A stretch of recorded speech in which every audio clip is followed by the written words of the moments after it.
Slav jwara hon bixêratin. Ez îro jî weneyê zimannasê Kurd Mîr Celadet Alî Bedirxanî xêz bikim.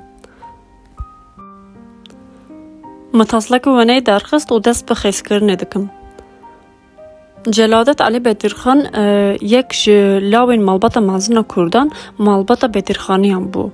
Ew wekî pêşengê nivîsa Kurdî bi tîpên latînî tê nasîn. Her wiha kovarên hawar û ronahî ji weşandiye. Xebatên Celadet bûn bingeha û wêjeya kurmanciya hemdem. Her wiha Celadet di jiyana xwe ya siyasî de jî gelek beşdarî çalakî netewperwerane bû. Ew endamê xwîbûnê û yek ji damezrînên wî bû. Piştî şerê Bedirxaniyan dijberî Sultan Abdulhamîdê tê bi malbata xwe ber bi Yemenê ve hate sirgûn kirin. Mîr Celadet piştî dawîkirina zanîngeha hiqûqê hate bajarê Qahîreya Misrê. Li wir piştî mirina bavê xwe çû Beyrûtê û li wir bicih bû. Celadet piştî ku hate Beyrûtê ket nava tevgera Welatparêzin Kurd. Dû naber di hewildanên damezrandina rexîstenekê neteweyî jî dest pê kiribû. Piştî tevlîbûna Celadet jî 5 îlûna sala 1927 da li Lubnanê li bajarê Behemdûna Kongreya Damezrandina xwîbûnê pêkanî.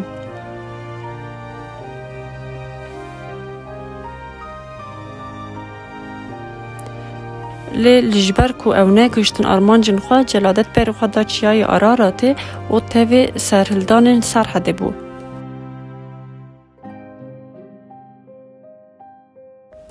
Xebatên siyasî bê encam û dorpêçina dewletên serdest berê Celadetî dabû rêyekî din. Li rojên sîrgûniya Şamê Celadet dest bi karê zimanzanî û çêkirina alfabeyekî Kurdî kir. Li gor fikra Celadetî ew li encama muqayeseya gelek ziman û alfabeyan gihişt hindê ku alfabeya latînî dikarîbû berê li nivîsa Kurdî ve bike. Ji xwe ew ji sala 1919 da vê xwedî vî baweriyê bû û li Almanyayê li ser etîmolojiyê jî xebitî bû. Helbet ji bo pêkanîna raman û îdealên xwe kovarek ji wî re lazim bû. Ji dewleta Fransê destûr girt û li Sûriyeyê kovarekî derbixe. Piştî amadekariyên li 15 Gulana 1932 da hejmarê yekî ya hawarê gihand xwendevanan. Armanca Mîr Celadet ew e ku alfabeya Kurdî latînî bi vî kovarê li serensarê Kurdistanê belav bikin.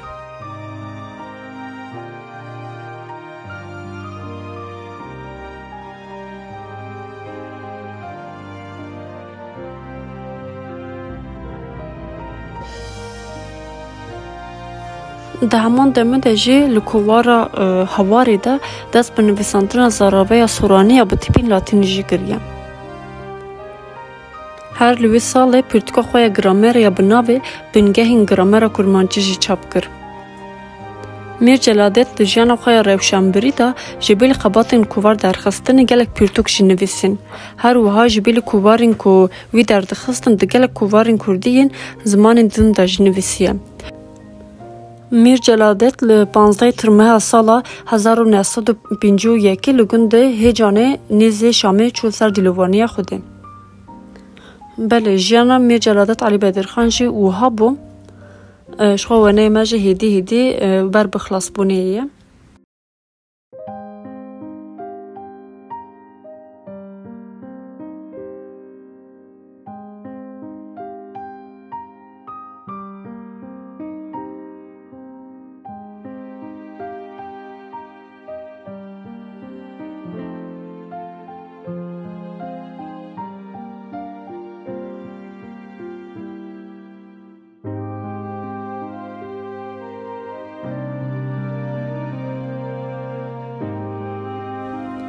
Min di vî weneyê de pênûsên grafî de bikar anî her wiha niha pênûsa ku bikar tînin jî ji bo ku rengî girtî bike pênûsa bi kumurê ye.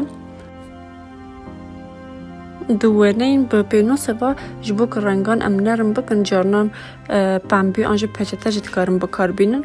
Niha ew roj jî ez çûm kirtaseyê min van süngeran dît.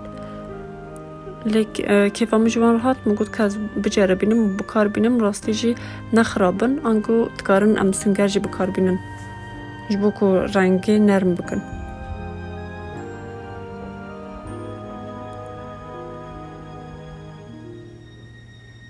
ام بشه پورج خلاص بکن دوباره در بس رنگ پاش ببن.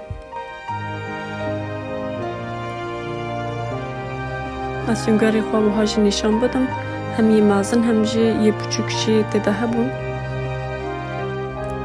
از ویدیو این خواب به زبان کرمانچی چیدگم جبر روی من پورتریا میر جلالت علی بدرخان به تایبیتی بجارد. جبو زمان زکماکیش دیرو که به حیان ها گلک تکوشن هاتیه داین دوه ام جی لزمان خواه خودی در بکبن ده جیان خواه دا به زمان خواه باخبن برنیویسینن و بخوینن در دور خواه رجی زمان بلاو بکن جبیر نکن که هکا زمانی متونه به راسته جنه ناسنامه نجی هبونامه هیم بله ونه اماجی وها بو هکا و عجبان دبه و انتکارن شیروین خواه بکن آنجی با عجبینن هر وها انتکارن آبونه ببن جی و جبو ونه کدن جی هکا پیشنیارین و هبن انتکارن شیروین خواه دا جی بنویسن هیا ونه اکنو بمینن خیر و خوشیده